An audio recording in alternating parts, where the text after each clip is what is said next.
Welcome to தமிழன் recipe. இன்றைக்கி என்ன பார்க்க போகிறோம் அப்படின்னா, தக்காளி தோசை எப்படி செய்கிறது அப்படிங்கிறத நம்ம பார்க்க போகிறோம். இந்த தக்காளி தோசையை சின்னவங்கலேருந்து பெரியவங்க வரைக்கும் ரொம்பவே விரும்பி சாப்பிடுவாங்க. அது இந்த தேங்காய் சட்னி, பொட்டுக்கடலை சட்னி நம்ம வச்சு சாப்பிட்டோன்னா ரொம்பவே டேஸ்ட்டாக இருக்கும். அது ஸ்கூல் போகும்போது குழந்தைங்களுக்கு இந்த மாதிரி நம்ம டிஃப்ரெண்ட்டாக நம்ம செஞ்சு கொடுத்தோம் அப்படின்னா, அவங்களுக்கு சாப்பிட்றதுக்கும் ரொம்பவே இன்ட்ரெஸ்ட்டாகவும் சாப்பிடுவாங்க. ரொம்ப லைக் பண்ணி சாப்பிடுவாங்க. சாப்பாடு வேணான்னு சொல்ல மாட்டாங்க.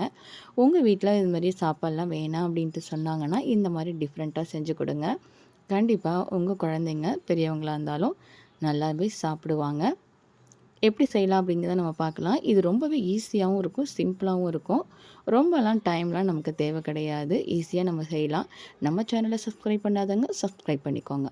இப்போ மிக்ஸி ஜாரில் ஒரு 3 தக்காளி சின்னதாக கட் பண்ணி போட்டுக்கலாம். காரத்துக்கு ஏற்ப ஒரு 3 பட்டை மிளகாய், காஷ்மீர் சில்லி மிளகாய் நான் எடுத்திருக்கேன் நான். இது கூட ஜீரகம் ஒரு 1/2 டேபிள் ஸ்பூன் நம்ம போட்டுக்கலாம். காரம் வேணாம் அப்படின்னா ஒரு 2 கூட நீங்கள் போட்டுக்கலாம். இப்போ இது கூட ஒரு பெரிய வெங்காயம் கட் பண்ணது போட்டிருக்கேன். இது கூட 2 பல் பூண்டு, கொஞ்சம் இஞ்சி, போதுமான அளவு உப்பு.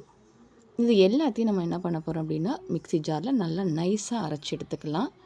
இப்போ நம்ம இட்லி தோசைக்கு மாவு வச்சுருப்போம் இல்லையா, அந்த மாவில் இதை வந்து நல்லா நம்ம மிக்ஸ் பண்ணிக்கலாம். நம்ம அரைச்சி வச்சுருக்கிற அந்த தக்காளி பேஸ்ட்டை இது கூட மிக்ஸ் பண்ணிவிட்டு, ரவை வந்து ஒரு 3 ஸ்பூன் 4 ஸ்பூன் நம்ம எடுத்துக்கலாம். நான் ஒரு 4 டேபிள் ஸ்பூன் எடுத்திருக்கேன். இது கூட கருவேப்பிலை, கொத்தமல்லி இலை, ஒரு பச்சை மிளகாய் கூட டேஸ்ட்டுக்கு சேர்த்துக்கலாம். வேணான்னா நீங்கள் அவாய்ட் பண்ணிக்கோங்க. இது எல்லாத்தையும் நல்லா நம்ம மிக்ஸ் பண்ணிக்கலாம். இது நல்லா நம்ம மிக்ஸ் பண்ணியாச்சு. இப்போ கல் சூடானதும், தோசைக்கல் சூடானதும் இந்த மாதிரி நம்ம ஊற்றிட்டு, இது மேலேயே லைட்டாக நம்ம நெய் ஊற்றிக்கலாம். நல்லெண்ணெய் இருந்தாலும் ஊற்றிக்கலாம். குழந்தைங்களுக்கு கொடுக்கறதுனால இந்த மாதிரி நெய் ஊற்றி கொடுத்தோன்னா உடம்புக்கு நல்லது அப்படிங்கிறதுனால நெய் ஊற்றிருக்கேன். இப்போ நமக்கு டேஸ்ட்டான ஒரு தக்காளி தோசை டிஃப்ரெண்ட் ஸ்டைலில் நமக்கு கிடச்சிச்சு. கண்டிப்பாக நீங்களும் ட்ரை பண்ணி பாருங்கள். இந்த தக்காளி தோசைக்கு பொட்டுக்கடலை சட்னி, தேங்காய் சட்னி வச்சு நம்ம சாப்பிட்டோம் அப்படின்னா டேஸ்ட் ரொம்பவே அல்டிமேட்டாக இருக்கும். எப்படி இருக்குங்கிறத நமக்கு கமெண்டில் சொல்லுங்கள்.